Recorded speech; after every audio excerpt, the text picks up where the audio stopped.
মাননীয় প্ৰধানমন্ত্ৰীৰ উদ্যোগত অসমৰ জনজীৱনলৈ ব্যাপক পৰিৱৰ্তন আহিছে।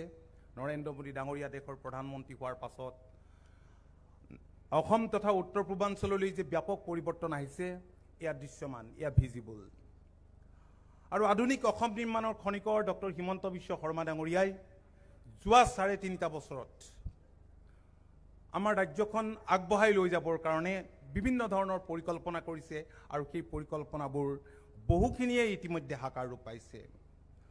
শৰ্মা ডাঙৰীয়াৰ নেতৃত্বত ৰাজ্যখনত তেজস্বী কৰ্মসংস্কৃতি আৰু কৰ্মচঞ্চলতাৰ সৃষ্টি হৈছে। চাকৰি দিছে মেধাৰ ভিত্তিত। মুখ্যমন্ত্ৰীৰ আত্মনিৰ্ভৰ অভিযানৰ জৰিয়তে যথেষ্টখিনি এতিয়া ৰাজ্যখনৰ 2 লাখ যুৱক যুৱতীক উপকৃত কৰিবলৈ বিচৰা হৈছে।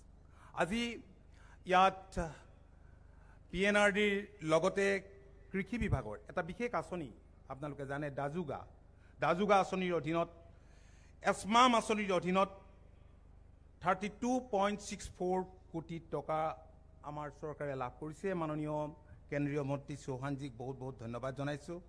ৰাজ্যখনৰ আমাৰ যিসকল ট্ৰাইবেল লোক আছে আৰু সেইসকলৰ বাবে 90% ৰাজসাহাৰ্যৰে power tiller, power weeder, power thresher দিয়াৰ চৰকাৰে ব্যৱস্থা কৰিছে। আৰু ইয়াৰ উপৰিও RKVY, NFSM, MOBCD বিভিন্ন আঁচনিৰ জৰিয়তে কৃষি যন্ত্ৰপাতি আগবঢ়োৱা হৈছে।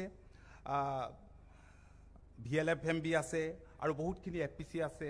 আমি যোৱাকালি মাননীয় কেন্দ্ৰীয় মন্ত্ৰীগৰাকীক গোটেই কথাখিনি কৈছোঁ। আমাৰ জলসিঞ্চনৰ ইয়াত প্ৰব্লেম আছে, কাৰণ যিমানটো কাভাৰেজ থাকিব লাগে নাই, আৰু সেইকাৰণেই কেন্দ্ৰীয় চৰকাৰে ক'লেও আমি চেষ্টা কৰিলোঁ। একেটুকুৰা মাটিত আমি কেইবাতৰূপীয়া খেতি কৰাত স্বাভাৱিকতে অসুবিধা হৈছে। গতিকে জলসিঞ্চনৰ কথাটোৰ ওপৰত আমি বিশেষভাৱে জোৰ দিছোঁ। যদিও STW ক্ষুদ্ৰ জলসিঞ্চনৰ ব্যৱস্থা কৰা হৈছে, প্ৰায় 70,000 মান পাম্প ৰাজ্যখনৰ খেতিয়কসকলক ইতিমধ্যে দিয়া হৈছে। ইতিমধ্যে আটাইতকৈ ডাঙৰ কথা যে আমাৰ ৰাজ্যখনৰ কৃষকে কেতিয়াও কল্পনা কৰা নাছিল যে আমাৰ ৰাজ্যখনৰ প্ৰডাক্ট কেতিয়াবা বিদেশৰ বজাৰলৈ যাব, কিন্তু 2022-23 বৰ্ষত প্ৰায় 4,000 কোটি টকাৰ প্ৰডাক্ট, ইয়াত চাহটো আছে, এগ্ৰি হৰ্টি প্ৰডাক্ট বিদেশৰ বজাৰলৈ গৈছে। PM কিষাণৰ জৰিয়তে 73 সংখ্যক কিস্তিৰ তুলনাত 18 সংখ্যক কিস্তিত মাননীয় মুখ্যমন্ত্ৰীয়ে অনবৰতে মনিটৰিং কৰিছে এই বিষয়টো। 207% PM কিষাণত বৃদ্ধি পালে 18তম কিস্তিত, আৰু 400 কোটি টকাতকৈও অধিক টকা কৃষকৰ একাউণ্টত সোমাল। মাননীয় কালি কেন্দ্ৰীয় মন্ত্ৰীগৰাকীক কৈছোঁ যে আমাৰ ৰাজ্যখনত বান আছে, পেষ্ট আৰু বিভিন্ন ধৰণৰ তেনেধৰণৰ প্ৰাকৃতিক দুৰ্যোগৰ কাৰণে খেতিয়কসকলৰ ক্ষয় ক্ষতি হয়, আৰু সেইকাৰণে প্ৰধানমন্ত্ৰী ফচল বীমা যোজনাত যাতে আমি বহু সংখ্যকক এইবিলাকক অন্তৰ্ভুক্ত কৰিব পাৰোঁ সেই কথাও কোৱা হৈছে। কাৰণ আজি 7 তাৰিখে সিদিনা শিল বৰষুণৰ ফলত বহুতখিনি নষ্ট হ'ল। আৰু ইয়াৰ উপৰিও আপোনালোকে জানে যে ধানত এতিয়া MSP পাইছে, মাষ্টাৰ্ডত পোৱাৰ ব্যৱস্থা আমাৰ চৰকাৰে কৰিছে, মেইজত লোৱাৰ ব্যৱস্থা কৰিছে। মাষ্টাৰ্ডৰ মইচাৰ কণ্টেণ্টটো বেছি হোৱাৰ কাৰণে যে আমাৰ খেতিয়কে অলপ অসুবিধাৰ সন্মুখীন হৈছে, সেই কথাটো মাননীয় মন্ত্ৰীগৰাকীক কোৱাত তেখেতে এই ক্ষেত্ৰত ব্যৱস্থা ল'ব বুলি কৈছে। ইয়াৰ উপৰিও অইল পাম্প আৰু ডিজিটেল ক্ৰপ ছাৰ্ভে, আৰু ইয়াৰ উপৰিও আমাক কোল্ড ষ্ট'ৰেজ ডাঙৰ আছে যদিও পাৱাৰ ছাপ্লাই বা বিভিন্ন কাৰণত সেইবিলাক ডিফাং হৈ আছে, বহুতখিনি ভালকৈ চলা নাই। সেইকাৰণে কোল্ড ৰুমৰ কথা কৈছোঁ য'ত ছাবচিডি থাকিব।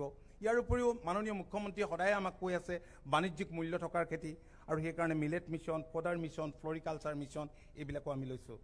মই আৰু দীঘলীয়াকৈ নকওঁ, মই আশা কৰিছোঁ যে মাননীয় কেন্দ্ৰীয় মন্ত্ৰীৰ আজিৰ নতুন বছৰ আৰম্ভণিতে কৃষকসকলক লগ পোৱাটো, গ্ৰামাঞ্চলৰ ৰাইজক লগ পোৱাটো আমাৰ বাবে সৌভাগ্য। মাননীয় মুখ্যমন্ত্ৰীয়ে সদায় আমাক উৎসাহ যোগাই আহিছে, ৰাইজকো সকাহ দি আহিছে। মই সকলোকে পুনৰবাৰ মই শুভেচ্ছা জনাইছোঁ, আৰু সকলোকে মাননীয় মুখ্যমন্ত্ৰী আৰু কেন্দ্ৰীয় মন্ত্ৰীৰ বাবে এটা জোৰকৈ হাত চাপৰি মাৰিবলৈ অনুৰোধ জনাইছোঁ, জোৰকৈ। ধন্যবাদ। धन्यवाद महाशय। देवियों सज्जनों, अब हम असम सरकार के कृषि विभाग के अंतर्गत कृषि मशीनों का समारोहिक वितरण करने जा रहे हैं। हम शुरुआत करेंगे धरती आभा जनजातीय ग्राम उत्कर्ष अभियान के अंतर्गत कृषि मशीनों के वितरण से। मैं माननीय केंद्रीय मंत्री श्री शिवराज सिंह चौहान जी से निवेदन करूंगी कि वे कृपया ये वितरण कार्य संपन्न करें। প্ৰথমে মই হোজাই জিলাৰ শ্ৰী সুভাষ বসুমতাৰীক পাৱাৰ টিলাৰৰ চাবি গ্ৰহণ কৰিবলৈ আগবাঢ়ি আহিবলৈ অনুৰোধ জনাইছোঁ।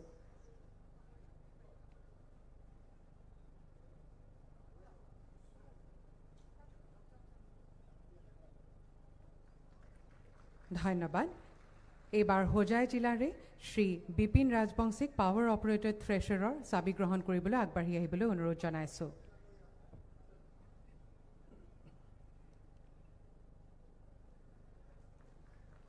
ধন্যবাদ। এইবাৰো হোজাই জিলাৰে শ্ৰী কুলেশ্বৰ বড়োক পাৱাৰ উইডাৰৰ চাবি গ্ৰহণ কৰিবলৈ আগবাঢ়ি আহিবলৈ অনুৰোধ জনাইছোঁ।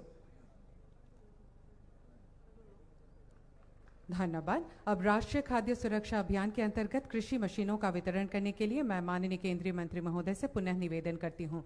प्रथमे मैं कामरूप महानगर जिला श्री अमर खनिकरक आगबाढ़ी आहिबले अनुरोध जनाइছোঁ। तेखेते एटी पाम्प सेटर नथिসমূह ग्रहण करिब। धन्यवाद।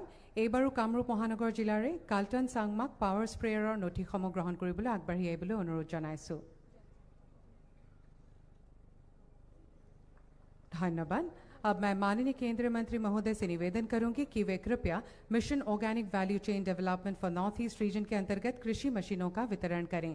प्रथमे मैं गोलाघाट जिला श्री प्रहलाद वैष्णव बरुवाक ब्राश काटाৰৰ নথিসমূহ গ্ৰহণ কৰিবলৈ আগবাঢ়ি আহিবলৈ অনুৰোধ জনাইছোঁ। ধন্যবাদ। এইবাৰ মই নগাঁও জিলাৰ শ্ৰী মঞ্জিত কাশ্যপক পোৰ্টেল স্প্ৰেয়াৰৰ নথিসমূহ সংগ্ৰহ কৰিবলৈ অনুৰোধ জনাইছোঁ।